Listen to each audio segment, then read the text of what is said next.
According to Faraday's law of electromagnetic induction, we can ask the question, what are some ways in which I can induce voltage and therefore drive a current in this coil? So the coil is not connected to any typical power supply. It is connected to a galvanometer that'll register if there's any amount of current flowing. So one way is just take a permanent magnet, bring the magnet very close. Right now, some of the field lines that go into the south pole of this magnet are passing through the cross-sectional area of this coil. So the coil has a flux right now, and notice that flux does nothing. Of course, Faraday's law doesn't suggest that flux creates electricity. It says a change in flux. So if I quickly pull the magnet away, you see the needle twitch as a momentary current was driven through the coil. And if I bring the flux back, you see it twitch again. In fact, if I move the magnet back and forth, you can see the needle go back and forth. Some people would argue, oh, that's just because you're vibrating the desk. And vibrating the desk is what vibrated the needle. Let's see if that's true. No, this needle does not respond to vibrations. It is absolutely responding to the current that's being driven due to the change in magnetic flux. Okay, another way we could do it would be use an electromagnet instead of a permanent magnet. So we also know that anytime we put a current into a coil, then that coil has magnetism. So what we can do is, in a clever way, we can send the electricity from this battery into the meter that registers the electricity, but in a very indirect way. So if I close the switch right now, this coil is a magnet. So I can take this coil and put it on this coil, and when I mount the two on each other, then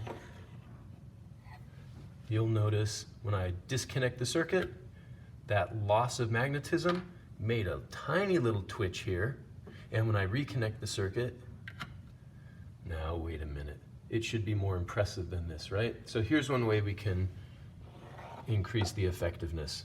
The magnetic field lines that are coming from this coil, they quickly bend in this way and wrap back around on themselves, so they really don't travel very far down this coil, and this coil is not receiving much flux from this coil. So I can take some material that has a fair amount of iron content in it and pass it through the coil, and then when I bring this coil near it, I've made no electrical connection between the two, but now that they're mounted on a common iron core, whatever magnetic field lines that otherwise would want to stray are intensified in this iron core right here. So when I disconnect the circuit, the needle dramatically or somewhat obviously jumps, and when I reconnect it. So the question I have for you right now is there any magnetic flux in my smaller coil? Yes, there absolutely is, right? The first coil is a magnet. Those magnetic field lines pass through the cross-sectional area of the smaller embedded coil, and that means there's flux. So don't let the needle fool you. It never registers the amount of flux. It only registers when there's a change in the flux. So if there's movement between these two, it registers. If I connect and disconnect, it registers. But if I just leave the flux constant and steady, there's nothing. And of course, if I disconnect and then leave it disconnected, now there's not only zero change in flux, there's just zero flux altogether because this coil is not a magnet. This is actually a simple form of a transformer. If you look here, the wire is fairly thick, and if I counted 1, 2, 3, 4, there's probably not as many windings.